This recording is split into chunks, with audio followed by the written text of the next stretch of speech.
while practicing Kubernetes, if you don't want to have production grade cluster all the time, then you can make use of Minikube. So for this one, I'm just gonna deploy this Minikube on EC2 machine. If you want to do it on your local machine, you can do this as well.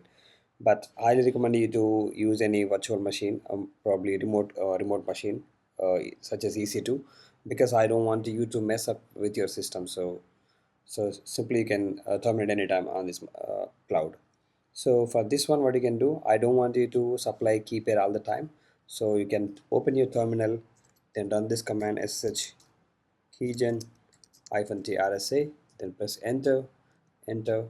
So I don't want to override my keys, so I'm just gonna press no. In your case, if you don't have any keys, you can press enter. So once you've done that, you can see your public key and private key in the user's home directory.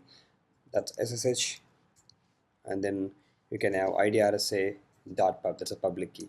You just need to grab this key, whether you're on Windows or Linux or Mac, doesn't matter. That should say inside user's home directory, and then .sh directory. That's over there, you can see. Just grab that. Let's go to AWS, go to key pairs, and then action, click on import. Just give it a name and then put that key. So once you've done that, go to instances and then click on launch instances. Just give it a name. So let's say Minikube, choose Ubuntu.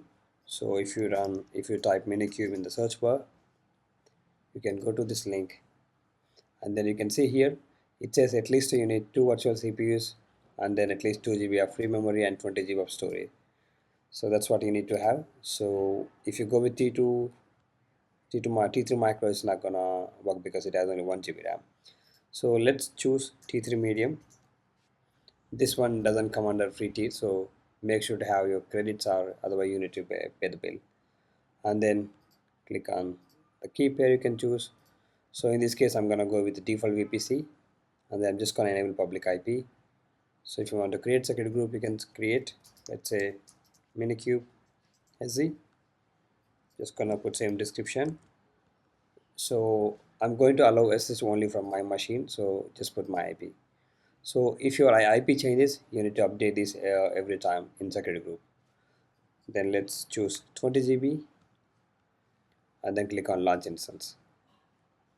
So once you have this instance, so if you how you gonna connect, you just need to use SSH command. But in our case, you don't need to supply any key, because the private key auto applied from user's home directory .sh. So that's gonna work. So SSH default username is Ubuntu, and then put the public IP, then press yes. So in order to have Minikube, you need to have Docker. So run the command sudo apt update ampersand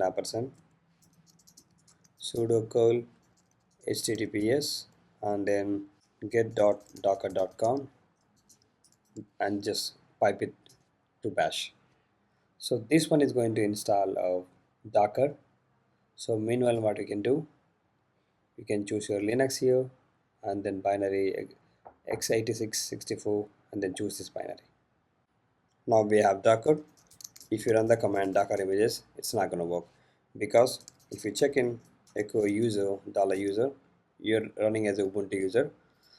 So for this one, you need to add this Ubuntu user to Docker group.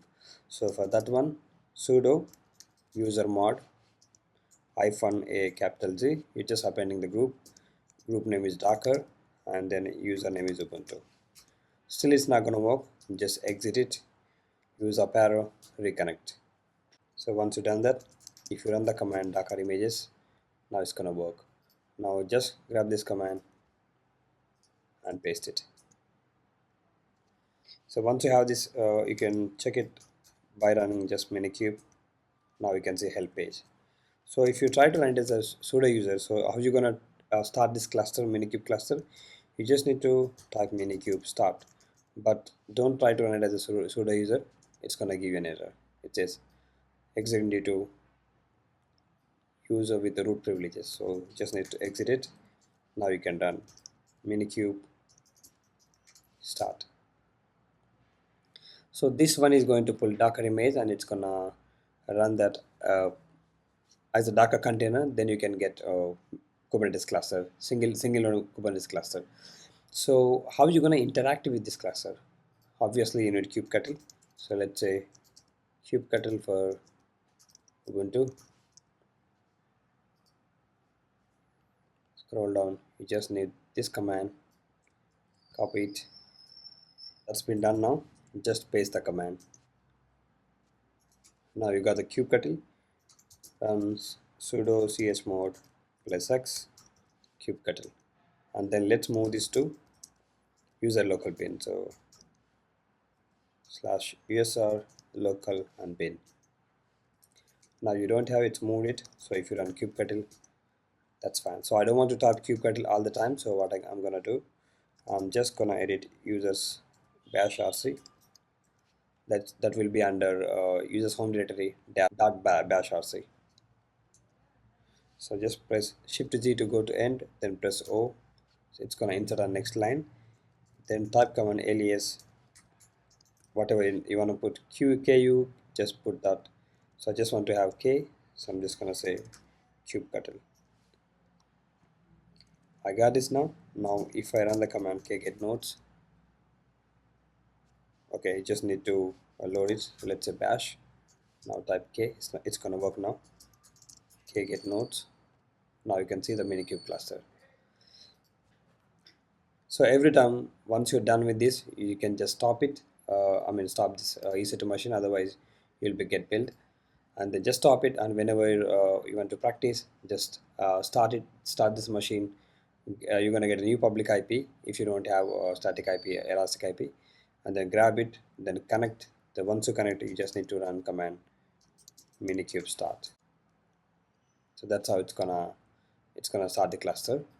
So we already do have this cluster. I'm just gonna do some smoke test. I'm just gonna create a part just to test it. So what I can do, let's run get nodes again. So run the command krun. Let's say test. I'm gonna use nginx image. So if you run the command get po, now you can see it's working fine. So with the Minikube cluster, if you try to use service type load balancer, it's not gonna work. So you need to do some tweaks. But just to practice, you don't need that.